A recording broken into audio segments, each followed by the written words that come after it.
Essa história daria para ser um roteiro de filme.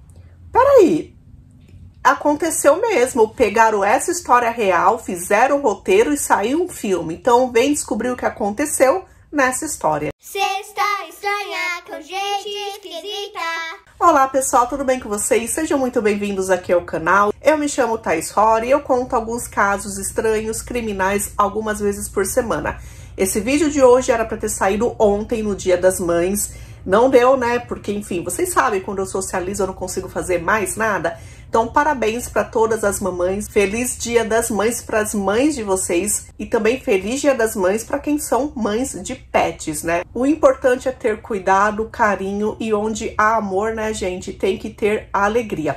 Gente, dia 14, ontem, também era para eu ter vindo aqui com um vídeo de feliz aniversário do canal, porque estamos fazendo 2 anos que eu trouxe o vídeo da Kelsey Smith, que é exatamente assim como eu considerei que, puxa, agora sim começou o Sexta Estranha, né? Porque foi lá que eu comecei a dar nome, então, pro quadro, e de lá pra cá, né, gente, estamos aí. Quando não estamos nas sextas, estamos nas quintas ou nos sábados, enfim, né? Pelo menos um vídeo na semana tem. Então, parabéns para vocês também que estão aqui, que fazem parte, né, de toda essa família aí, de toda essa comunidade estranha, né, do Sexta Estranha.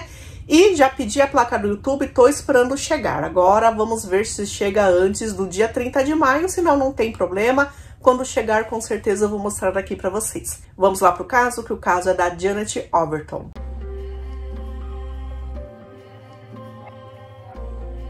Jane Lynn Allison nasceu dia 1º de maio de 1941 nos Estados Unidos, em Ohio. O apelido dela era Jane, então pode ser aqui que eu a chame de Janet ou de Jane, dependendo de como rolar a conversa. Em 1969, ela casou com um homem chamado Richard Overton, e por isso, né, que ela passou a ter o mesmo sobrenome. Ele era do Texas, eles passaram a morar na Califórnia. Já ouviu falar aquela coisa, os opostos se atraem? Foi exatamente o que aconteceu com esse casal.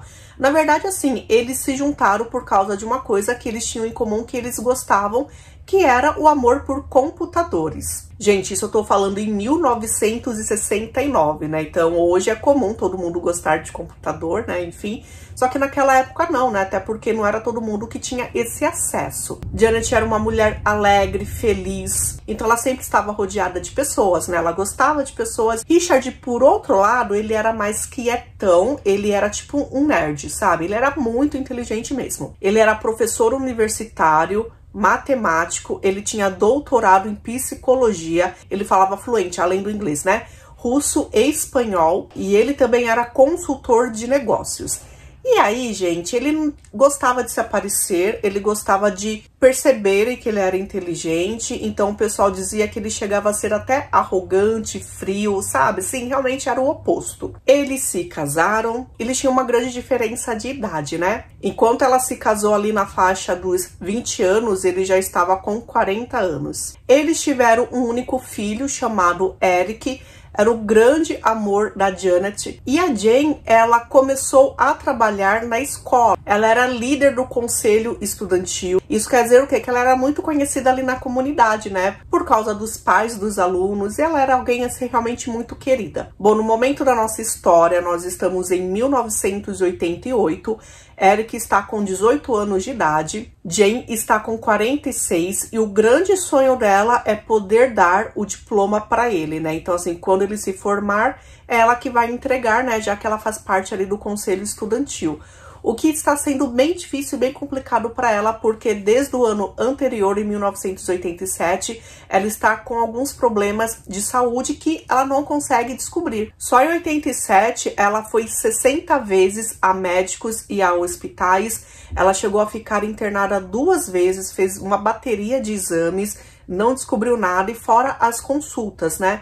Então, durante todo aquele tempo, ela estava com náusea, dificuldade de andar, feridas bem doloridas, erupções na pele. Os pés dela começaram a descamar e ficarem descoloridos. Ela sofria também de desidratação. E, gente, a dor que ela sentia no corpo era tão grande que o fato de vestir roupa, sabe, do contato da roupa com a pele doía. Muitas vezes ela andava com a ajuda de muletas, porque as dores ali no joelho, sabe, eram insuportáveis. Gente, vários e vários exames, ninguém sabia o que ela tinha. Então, dia 24 de janeiro de 1988, era um domingo, ela tinha acabado de tomar o café da manhã e ela ia sair com o filho dela, com o Eric, para se encontrar com um amigo dela, um homem mais velho que também era ali da escola. Ele tinha um iate ou um barco e lá eles iam para um lugar para observar as baleias, né? Então esse seria o encontro deles ali daquele dia. Richard e o marido ficaria em casa, Eric estava super empolgado e mesmo com todas aquelas restrições, a mãe estava fazendo o possível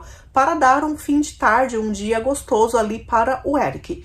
Então, eles estavam colocando coisas dentro da van, quando de repente ela caiu, ela desmaiou. Eric estava lá ao lado dela, ele gritou então para o pai chamar a emergência. Richard, muito preocupado, logo ele ligou para a emergência chegou, ela foi resgatada, só que no trajeto, né, que ela estava na ambulância, dali da casa dela até o hospital, ela infelizmente faleceu. Foi um choque muito grande para o filho dela, foi um choque muito grande para o Richard e para toda a comunidade, né? Então eles queriam saber o que tinha acontecido.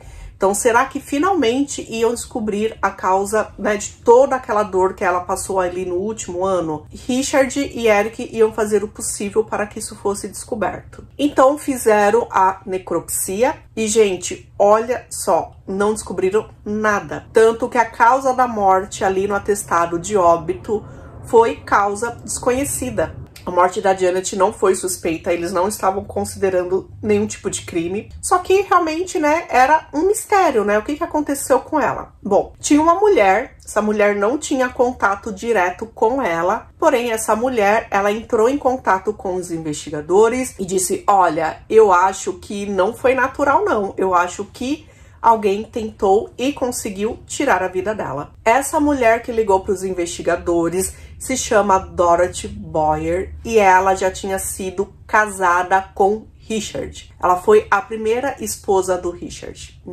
Então ela tem algumas informações e algumas suspeitas, né?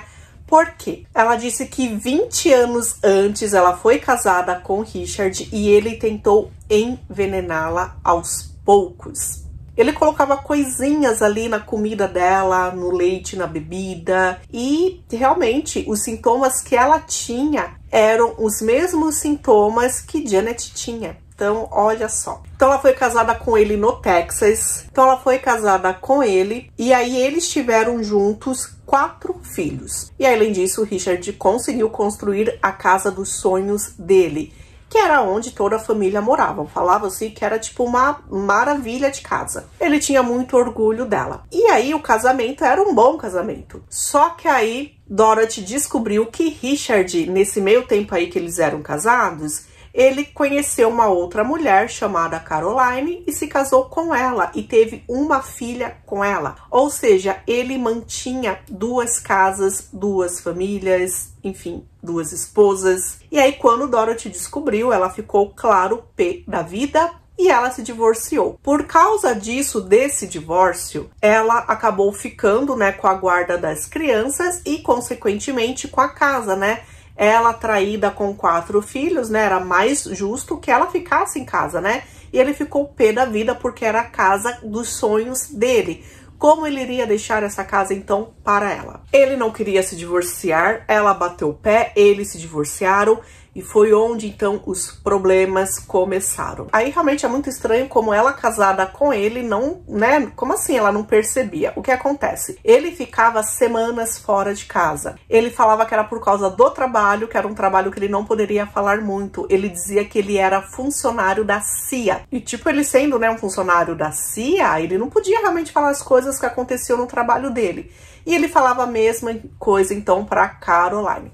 Gente, as 2 mulheres, elas moravam ali somente 40 minutos de distância, né, de carro. Elas moravam em condados diferentes. Gente, vocês não têm noção do que ele fazia. Fora, assim, ele ser agente da CIA, ele tinha lá os empregos fixos que as mulheres sabiam, né? Ele tinha mais de um emprego, enfim. Pra CIA, era algo, assim, complementar, né? Porque ele sabia línguas e tal, ele era matemático, era bem inteligente. Então, o que ele fazia? Ele morava lá, por exemplo, 2 semanas na casa da Dorothy, e aí falava, poxa, eu vou ter que viajar para outro estado por causa do trabalho. Dorothy levava ele pro aeroporto aeroporto, ele entrava no aeroporto, né? Enquanto isso, ela não ficava acompanhando, ela só deixava ele e ia embora. Ele saía do mesmo aeroporto e aí ele ligava pra Caroline, né? Pra esposa. Ah, então, cheguei. Aí a Caroline já tava lá esperando ele, né? Porque ele basicamente chegou lá do trabalho, né? De 2 semanas. Entrava no carro da Caroline, ficava lá 2 semanas vivendo com ela. Só que nisso, né, ele ia pro emprego dele normal, só que Dorothy achava então que ele estava trabalhando para Cia. 2 semanas depois era a Caroline quem deixava ele no aeroporto para ele ir trabalhar para Cia. E aí, na verdade, ele só entrava e saía do mesmo aeroporto e aí estava a Dorothy lá para buscá-lo. Entendeu? Uau, pois é, elas nunca se encontraram, né? Ele dava um tempo ali de meia hora, sei lá, para elas não se encontrarem. Enfim, isso nunca aconteceu. Porém, a filha da Caroline ficou doente e aí então Caroline, com muito medo, foi uma doença séria, acabou ligando pro trabalho dele e aí provavelmente ele não estava no trabalho, então falaram o quê? Ah, passaram o telefone da casa dele, né, da Dorothy. E aí, quando ela telefonou pra Dorothy, as 2 esposas, né, uma descobriu da outra. Gente, olha só, ele não podia casar com a Caroline porque ele já era casado. Então, ele pegou o nome de um funcionário lá do trabalho dele e acabou fingindo que era esse funcionário e acabou casando com o nome, né, desse funcionário. Bom, enfim, Dorothy pediu o divórcio, o casamento automaticamente foi anulado, né, dele com Caroline, porque nunca existiu. E é isso aí, né, ele não resolveu casar diretamente com ela depois, não. Então ele resolveu colocar coisinhas na comida da Dorothy pra ele ficar com a casa e com os filhos, né? Na verdade, ele queria ficar com a casa, os filhos, né, enfim, seriam consequências. Ele frequentava ainda muito a casa, porque eram 4 filhos, né, pra ele ter contato. E aí, toda vez que ele ia, Dorothy passava mal. Ela tinha todos aqueles sintomas. E ela começou a desconfiar, né, que realmente ele estava colocando alguma coisa na comida dela. Ela foi, então, até a delegacia, falou das suspeitas dela. E o detetive virou pra ela e falou assim, ó, vamos fazer, então, uma armadilha. Pega lá um pote de café que você gosta. Eles colocaram uns filtros ali, sabe, pra saber quando tava faltando o café.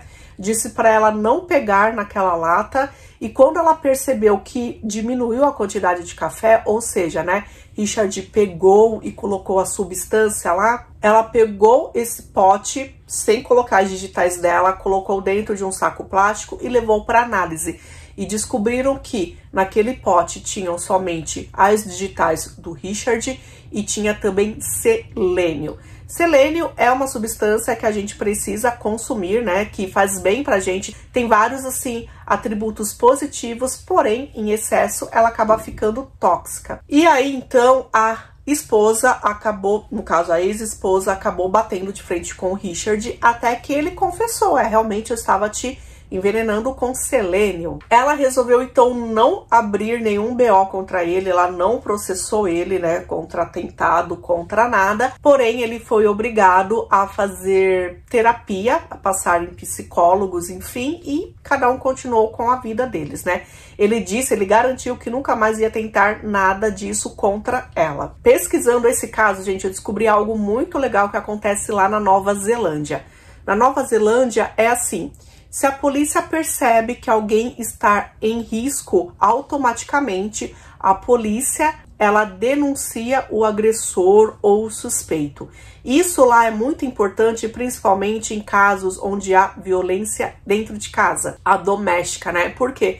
Muitas mulheres não querem denunciar, principalmente porque algumas denunciam e aí o agressor ele fica ainda mais revoltado, ele usa, né, a agressão, enfim, como vingança. E lá na Nova Zelândia também era assim. Então lá resolveu-se dessa forma, né? A própria polícia vai e abre, enfim, toda essa denúncia. Se isso existisse nesse caso da Dorothy, mesmo ela não ter ido dado queixa, automaticamente ele já seria indiciado sobre esse caso. E aí provavelmente ele não faria mais com ninguém, porque a grande suspeita da Dorothy é que ele tenha feito isso então com a Janet. Uma das filhas do casal queria ver o pai, e aí eles aproveitaram, né, que foi nessa época que Janet tinha acabado de falecer, e aí foram até a casa do Richard. Já, né, com a pulguinha atrás da orelha, Dorothy foi ali, olhou a casa e tal, e pegou algumas coisinhas. Uma dessas coisas que ela pegou foi uma maquiagem da Janet, que foi um delineador, ou rímel, né? Ela também viu seringa lá escrivania do Richard, ela também pegou essa seringa. Tinha um potinho lá com alguma coisa, ela pegou também. E ela acabou levando isso para os investigadores. E eles descobriram o quê? Que a seringa, que o potinho, que o rímel da Janet continham selênio. Vocês têm noção que, assim, o selênio estava lá no rímel, ela colocava no olho, então a pele absorvia. Vocês têm noção, gente, que, né, doideira? Só que aí o grande porém era, no caso da Dorothy, houve o divórcio, ele ficou bravo e ele fez isso. E no caso da Janet, porque o casamento deles era visto como um casamento exemplo, né? O que será que aconteceu? Interrogaram então Eric, o filho, e aí perguntaram pro Eric se o pai dele poderia ter feito alguma coisa contra a mãe, e ele disse que sim, que poderia. Então vocês imaginam, né, por um filho falar isso, o que ele devia presenciar dentro de casa. E foi aí que descobriram que Richard e Janet, eles não, basicamente, eles eram casados só no papel, eles não tinham mais uma vida de casamento, de marido e de esposa. Fazia anos que eles não dormiam mais na mesma cama, eles nem faziam as refeições juntos mais, durante anos, eles eram estranhos na mesma casa. Ela já queria pedir o divórcio, basicamente ela já tinha entrado ali, né, com advogado e tal, só que assim, ela tinha acabado de receber uma herança de $100 mil da morte da mãe dela, então o grande porém era, poxa, eu vou deixar esse dinheiro, né, metade desse dinheiro com o Richard, então era isso que estava impedindo ela de realmente entrar com o divórcio. Então sim, né, a gente tem um motivo do divórcio mais uma vez, e aí explicaria por que Richard estava tentando fazer isso com Janet. Conseguiram um mandado de busca, então pegaram computadores dele, pegaram vários diários dele, né, que na verdade eram agendas, só que ele usava como diário. Perceberam que vários arquivos, então, do computador dele tinham sido deletados e tinham sido escritos em espanhol e em russo, uma forma lá de criptografia dele diferente. No diário também, nos diários também, ele escrevia em espanhol ou em russo. Algumas partes ele passava branquinho ali, né, corretivo, para esconder algumas palavras.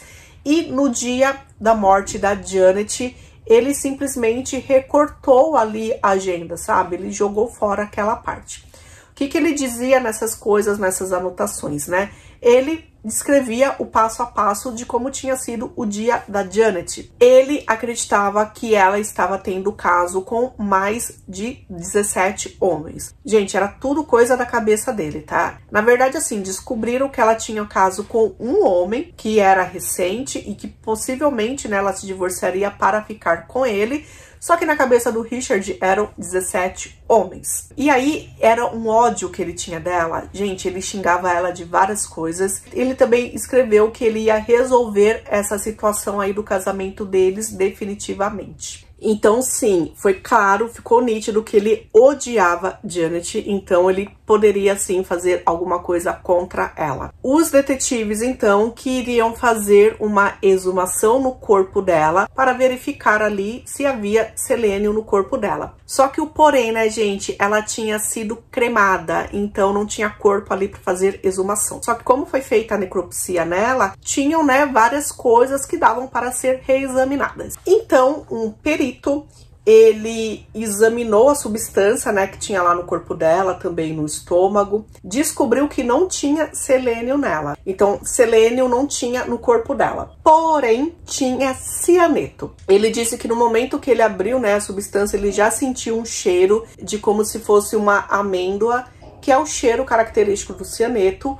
Porém, gente, há pessoas que, dependendo do gene da pessoa, né, da genética, não conseguem sentir esse cheiro, né? Então, olha só ali, seria uma falha para um legista, né? Que coisa. Então, o cianeto, ela é tida, né, como tóxica. Foi encontrado, então, cianeto no estômago dela, ou seja, ela tinha ingerido momentos antes, né, de perder a vida. Então, acredita-se, sim, que ela tinha tomado um café com essa substância, né, colocada pelo Richard. E também foi encontrada essa mesma substância, gente, no tecido cerebral dela. Significa o quê? Ela já tinha absorvido essa substância em um outro momento e acabou ficando resquício ali, né, na região cerebral. Realmente, Richard estava fazendo isso aos poucos. Como o selênio não deu certo, ele acabou utilizando o cianeto. De onde ele iria conseguir cianeto, né?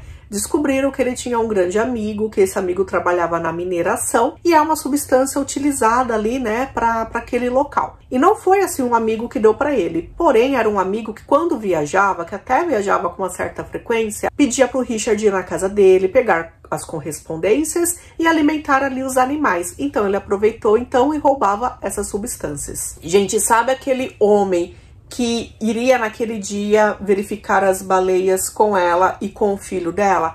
Aquele homem, sim, eles estavam tendo um caso extraconjugal. Não eram os 17, né? E aí, claro, Richard desconfiava dele. Gente, um ano antes, Richard, isso foi descoberto nos diários, Richard tinha escrito um monte de cartas falando que ela estava tendo um caso com um funcionário lá da escola e colocou ali nos vidros dos carros de todo mundo que trabalhava ali na escola, da comunidade. Todo mundo viu aquilo e ela ficou arrasada, né? E ela não sabia quem tinha feito aquilo, né? Aquela maldade com ela. Vocês imaginam, né, na década de 80, né, tipo uma mulher casada tendo um caso com alguém da escola, então, nossa, as pessoas realmente iriam falar, iria ser bem chocante. Então, alguns anos depois, finalmente, no dia 1º de outubro de 1991, sendo que o que aconteceu com ela foi em janeiro de 1988, conseguiram indiciar, então, o Robert por ter tirado a vida da esposa. O julgamento aconteceu no ano seguinte, começou dia 9 de junho de 1992.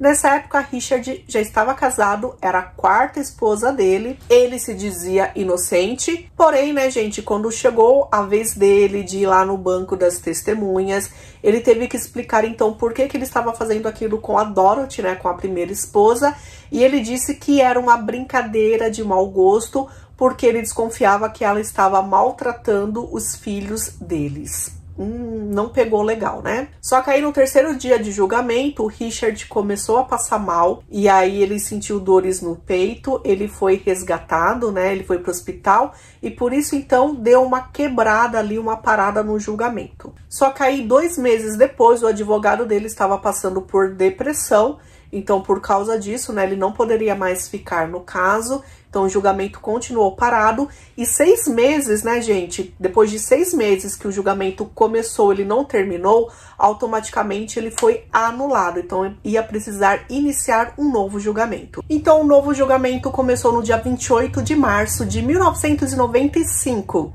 3 anos depois. A defesa, ela quis alegar 2 coisas, que o cianeto encontrado no corpo dela, principalmente no estômago, era uma quantidade pequena, então isso não sugeria envenenamento, o que depois, né, o médico legista da acusação disse que por ser pouca quantidade é porque ela já tinha absorvido aquilo, né, então justifica a pouca quantidade. E também quiseram falar que todos os medicamentos que ela usava, que ela utilizava, sei lá, mais de 30 substâncias diferentes, né, porque eram tantas dores que ela sentia, né, um daqueles medicamentos poderiam então depois no organismo gerar cianeto. Porém, foram feitos testes com todos esses medicamentos que ela utilizava e nenhum deles, depois do metabolismo de passar no organismo, virava cianeto. Depois de tudo isso exposto, né, no tribunal, ele foi considerado culpado de 1º grau, totalmente premeditado, e ele recebeu a pena de prisão perpétua sem direito a condicional. Ele sempre disse ser um homem inocente, ele continuou dizendo isso, a última esposa dele, né, a 4ª esposa também,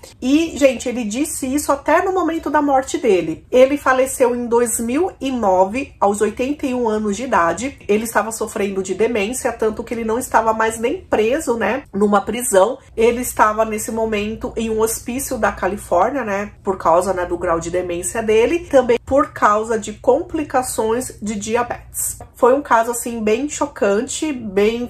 Eu não conhecia ele, porém nos Estados Unidos ele foi bem comentado, tanto que em 1999 saiu um filme baseado em toda essa história. O filme se chama, né, aqui no título em português, Promessa Mortal. Esse é o caso de hoje. Claro, né, a gente nunca pode culpar a vítima, porém a gente assiste esses casos e a gente pega, né, sempre algum aprendizado. E o que a gente vê em vários casos é, se vai divorciar, não mora junto mais, gente. Por causa de herança, né, gente, sua vida vale muito mais. E aí, realmente, quem sofre mesmo são os filhos, no caso o Eric. Não encontrei nada, não vi nenhum lugar falando dele, então claro, ele deve ter ficado bem lá na dele. Espero que ele tenha seguido a vida dele, que ele tenha conseguido, depois de anos, encontrar aí a felicidade. Então se inscreva no canal se você ainda não é inscrito e divulga aí, compartilha aí esse conteúdo para pessoas também que gostam desse tipo de conteúdo, tá bom? A gente se vê num próximo vídeo. Tchau, tchau! Gente, agora vamos para os aniversariantes da semana. Primeiro, como é de praxe, vão os aniversários atrasados, né? Aquelas pessoas que eu esqueci de dar parabéns, então vamos lá. Dia 5 de maio foi aniversário da Luciane Miranda. Dia 7 de maio foi aniversário da Roseclaire. Parabéns, Roseclaire. Roseclaire também tem um canal aqui no YouTube, onde ela também fala, entre outras coisas, de casos criminais. Vou deixar o link aqui para vocês conhecerem. Parabéns! Dia 8 de maio da Idreis Bellini. Dia 10 de maio foi aniversário do filhinho da Ana Aline. Parabéns! 11 de maio, aniversário foi da Lilabai Lima. Dia 12 de maio, aniversário foi da Jana Oliveira. Gente, dia 13 de maio, o que tem gente que logo vai fazer aniversário na sexta-feira 13, né? Não foi esse ano, porém, talvez seja no próximo ou no outro. Enfim, logo vocês vão fazer. Parabéns para Kelly CB de Souza, para Débora Valentina, que é neta da Maria Auxiliadora, Ediele Alves, Nara Butrago, parabéns, ainda bem que você deixou como eu falo certinho o seu nome. E o Bento Miguel, que é filho da Fernanda Guedes de Oliveira. Dia 14, o aniversário foi da Patrícia Borges, que mora na Itália, e da Elza Meirelles, parabéns. Hoje, dia 15, o aniversário é do Isaac, que é o pequeno da Bia Lopes. Dia 16, o parabéns vai para Adriana Caim. Dia 17, olha só quantas pessoas no mesmo dia. Parabéns, Giovana Diniz. Eu sei que você me assiste no horário do almoço junto com o seu marido. E foi o Lucas que pediu para eu dar parabéns para você. Feliz aniversário. Também é aniversário da Lígia Pessoa. E também, gente, na mesma família, no mesmo dia. Parabéns é pro Ricardo, que é marido da Mirceia e do filhinho deles, o Rodrigo. Parabéns. Dia 18 de maio é o dia da Camille Rodrigues e do Ravi Felipe, que vai fazer 5 aninhos. Parabéns. Dia 20, gente, são 50 anos da Alice Oliveira. Parabéns, Alice, 50. E também da Marilene Miranda. E para finalizar, no dia 21, no próximo domingo, o aniversário é da Bruna Marins, que mora em Rio Bonito, no Rio de Janeiro. Parabéns, pessoal! Que vocês tenham um novo ciclo aí da vida de vocês, todo iluminado, todo cheio de realizações, de saúde, que com saúde a gente vai atrás do resto, né? Parabéns mesmo, gente. Muito obrigada pelo carinho de sempre, tá? Tamo junto!